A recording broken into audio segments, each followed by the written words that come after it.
E a respeito de Jesus Cristo, temos que adotar um posicionamento em meio a três possibilidades. Primeiro, Cristo era um louco, pois se dizia que era filho de Deus, sem o ser, acreditava nisso. Então, primeira alternativa que temos, de que Jesus Cristo era verdadeiramente um louco, pois ele se dizia ser filho de Deus, sem ser, e morreu por isso, pregado em uma cruz, defendendo tal tese. Então era um louco, o maior louco que já pisou na terra. Ou segunda alternativa, Jesus Cristo era um mentiroso, pois declarava ser filho de Deus e não era, enganando assim mais pessoas do que qualquer falso profeta. Então Jesus Cristo era um tremendo mentiroso, pois ele dizia que era filho de Deus sem ser, e enganou assim mais do que qualquer outro falso profeta que já existiu e que há de existir. Ou terceira alternativa, Jesus Cristo era verdadeiramente o Filho de Deus, o Verbo encarnado, o Deus que se fez homem em meio a cada um de nós. Então, devemos adotar um posicionamento quanto a isso. Mas você há de me dizer: não, eu acredito que Jesus Cristo foi um bom homem, que ele veio até a terra, que ele pregou sobre o amor, sobre a misericórdia, sobre a compaixão, sobre a benevolência, mas não acredito que ele seja filho de Deus. Então há um problema na sua lógica. Medite comigo. Se ele era um bom homem, ele não poderia ser um mentiroso, pois ele mentiu em dizer que era filho de Deus, do Deus Altíssimo. Se ele era um bom homem, não há como ser um bom homem sendo um louco, pois só um louco era capaz de declarar que era filho de Deus sem ser. Só um louco era capaz de morrer defendendo essa tese. Perceba que não há como ficar em cima do muro. Perceba que não há como viver nessa dúvida a respeito da vida de Jesus Cristo, pois ele mesmo declarou que nossa palavra seja sim, sim e não, não, pois o que passar disso vem do maligno. Perceba e chegue à conclusão, medite e conclua que verdadeiramente Jesus Cristo é o Filho de Deus, do Deus Altíssimo. E ele veio para declarar o Evangelho de Jesus Cristo. E o que seria o Evangelho? A palavra Evangelho vem do latim e ela significa boas novas, palavras de boas novas. Encontramos Evangelho na Igreja Católica, encontramos Evangelho nas igrejas evangélicas, mas será que verdadeiramente você um dia ouviu falar do que seria o Evangelho, essa boa nova? Irei lhe dizer o que é Evangelho. O que é a boa nova? A boa nova é que Deus é justo. Sim, Deus é justo. E nós não somos justos. Pelo contrário, somos seres injustos, seres destituídos da glória de Deus, pois somos pecadores, e isso somos indiscutivelmente. Nós pecamos, nós temos pecados, eu, você, e carecemos da glória de Deus. Isso é fato. Vou lhe demonstrar e ilustrar um exemplo do quanto somos pecadores.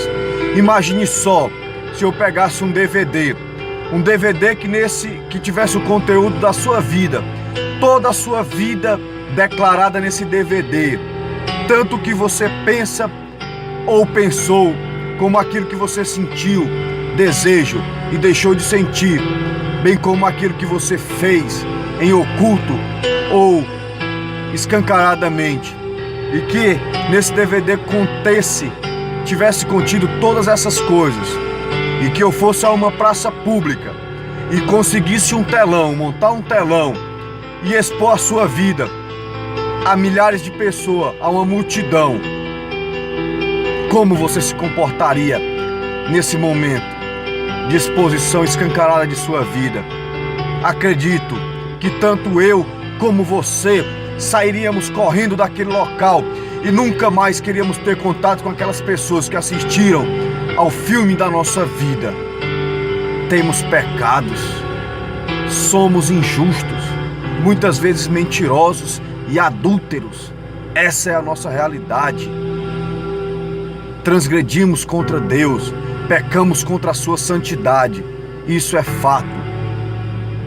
Então, Deus é justo e temos desobedecido a sua santa justiça. Como podemos então sermos perdoados enquanto pecadores por esse Deus justo, sem que Ele se torne injusto? Que questionamento, que indagação. Medite.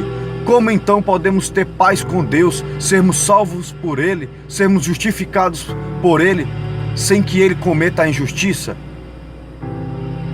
Pois irei ilustrar mais uma vez. Imagine só, se você tivesse uma família, ter uma família, filhos, marido ou esposa, e se de repente um dia você chegasse em sua casa e encontrasse toda a sua família morta, devastada, destruída por um indivíduo, por um serial killer, mas que você pegasse ele no ato, na consumação desse crime, e conseguisse prendê-lo e levá-lo à cadeia, e um dia chegasse o julgamento dele, o julgamento por essa atrocidade cometida, e o juiz de repente entrasse no fórum, entrasse na sala do juízo e declarasse que ele era um juiz bom, compassivo, clemente, misericordioso, e que por isso ele iria libertar aquele homem, que aquele homem poderia seguir o destino, que ele ia ser absolvido, pois ele era um juiz bom e amoroso, e ia inocentar a culpa daquele homem. Como você se sentiria diante desse veredito? Tanto você como eu iríamos procurar nossos direitos, iríamos atrás de que esse juiz revertesse essa sentença, iríamos a qualquer custo fazer com que aquele homem fosse e recebesse verdadeiramente a justiça que lhe era devido. Perceba que você não quer um juiz bondoso nem amoroso em primeiro lugar.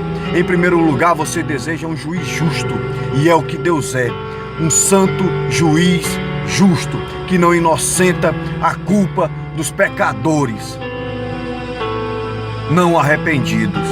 Sim. Então, só Deus é justo. Só Deus pode ser o justo e justificador de nós. Se Deus é justo, Ele tem que satisfazer a sua justiça.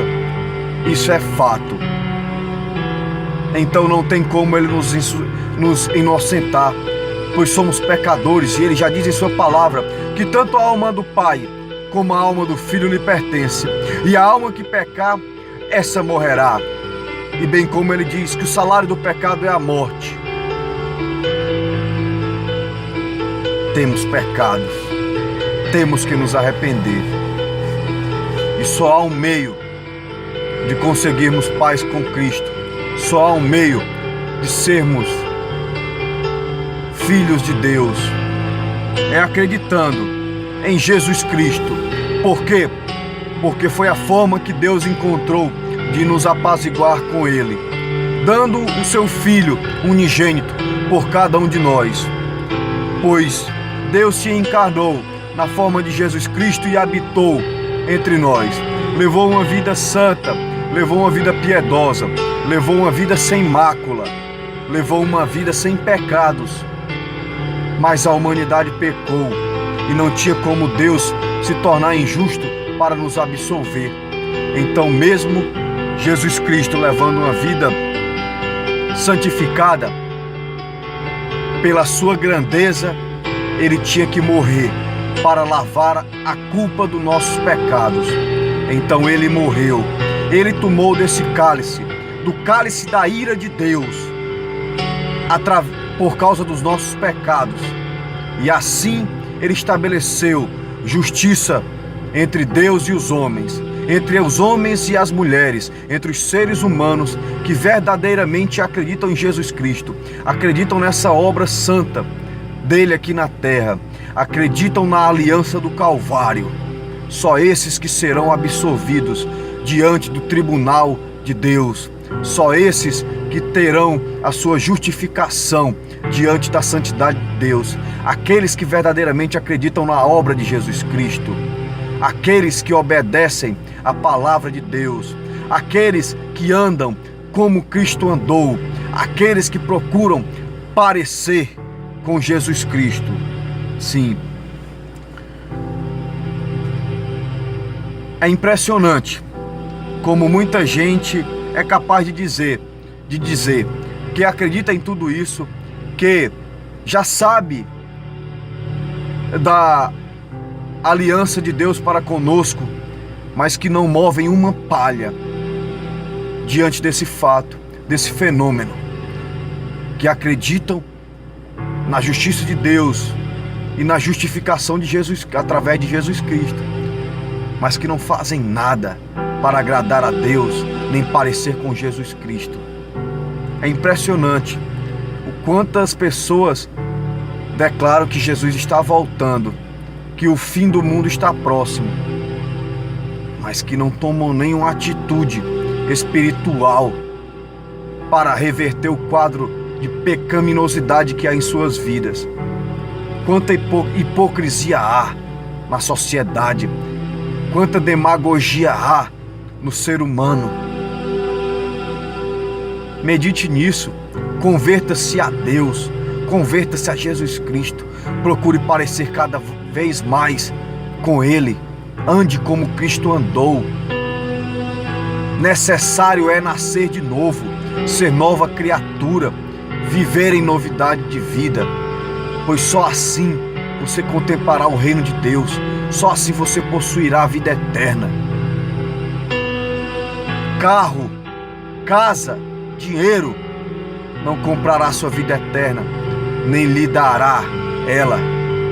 Só Cristo Jesus, só levando uma vida de obediência a Deus, só apartando-se do mal, é que você encontrará a verdadeira felicidade, é que você terá a verdadeira sabedoria.